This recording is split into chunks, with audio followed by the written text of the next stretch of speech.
प्रयागराज में एक बार फिर से बाढ़ का खतरा मंडराने लगा है। बीते कुछ दिन पहले जहां एक और लोगों ने गंगा और यमुना के जलस्तर कम होने से राहत की सांस ली थी, लेकिन एक बार फिर से नदियों का जलस्तर बढ़ने से निचले इलाकों में रहने वाले लोगों की नींदें उड़ गई हैं और लोग डरे हुए हैं, डर के साए में हैं और चिंतित भी हैं कि कहीं बाढ़ ना आ जाए।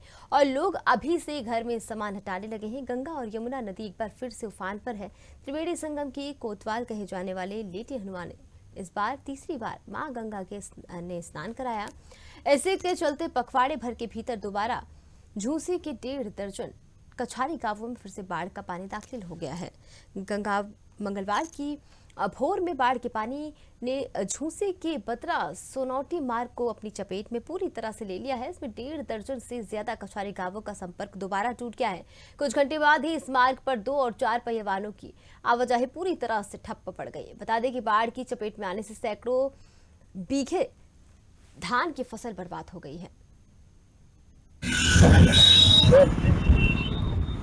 मां गंगा और यमुना की नदियां इस समय उफान पे है। प्रयागराज के त्रिवेणी संगम के कोतवाल कहे जाने वाले लेटे हनुमान तीसरी बार मां गंगा ने स्नान कराया है। आप देख सकते हैं कि नदियां जो है मां गंगा और यमुना की जो है उफान पे है। जहां महाकुंभ 2025 भव्य और दिव्य अभी हाल ही में संपन्न हुआ था और आप पूरी मैदान देख सकते हैं। यहाँ पे जिस तरह से कई घाट बनाए गए थे, पूरी तरह से घाट इस समय भर चुके हैं। पूरी तरह से मां गंगा और यमुना ने अपने आक्रोश में पूरी क्षेत्रीय मैदान को ले लिया है और यहाँ जो तराई क्षेत्र है वो पूरी तरह से बाढ़ प्रभावित हो चुके हैं।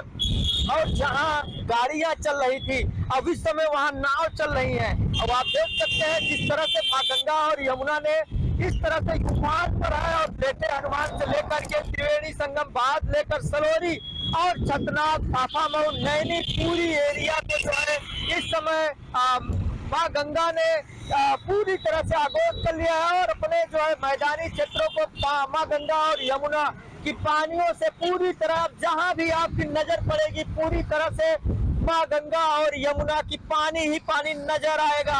हालांकि बात किया जाए यहाँ नाव पे बाढ़ प्रभावित जो क्षेत्र है एसडीआरएफ, एनडीआरएफ के साथ साथ यहाँ जो है लोकल जल पुलिस भी पूरी तरह से मौजूद है और इसका जो है लगातार मॉनिटरिंग प्रयागराज के जिलाधिकारी मनीष वर्मा ने आज पत्रकारों से बात करते हुए आप इस तरह से यहाँ बाढ़ प्रभावित क्षेत्रों का दौरा किया और इस पे जो है रेड अलर्ट के लिए अभी सतर्कता बरतने को कहा। कई गांव जो है चिन्हित किए गए हैं और उस पर नजर बनाए हुए हैं। न्यूज ऑफ से नन्हे सिंह, प्रयागराज। इसको निपटने के लिए किस तरह की तैयारियां की? अभी हमने सुबह इसका रिव्यू किया था तो लगातार पानी बढ़ रहा है और हर घंटे घंटे हम लोग इसकी मॉनिटरिंग भी कर रहे हैं। जो ऐसे क्षेत्र हैं जहां पे संभावना पानी आने की है वहां पे अलर्ट जारी भी किया गया है। हमारे एसडीएम्स और अधिकारीगण वो लगातार भ्रमणशील भी हैं।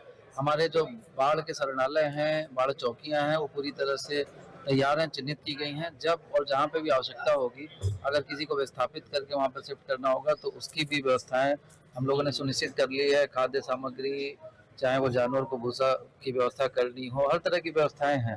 तो किसी भी आकस्मिकता से निपटने के लिए मशीनरी तैयार है और हम लोग सतर्क दृष्टि बनाए हुए हैं। क्या अनुमान है कि कितना पानी बढ़ सकता है, पीछे से कितना पानी आ रहा है?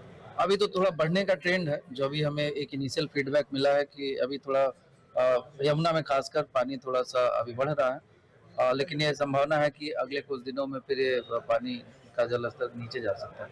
लेकिन फिर भी हम लोग अलर्ट हैं और किसी भी आकस्मिकता की स्थिति में हम लोग इसको हैंडल कर लेंगे। ठीक है।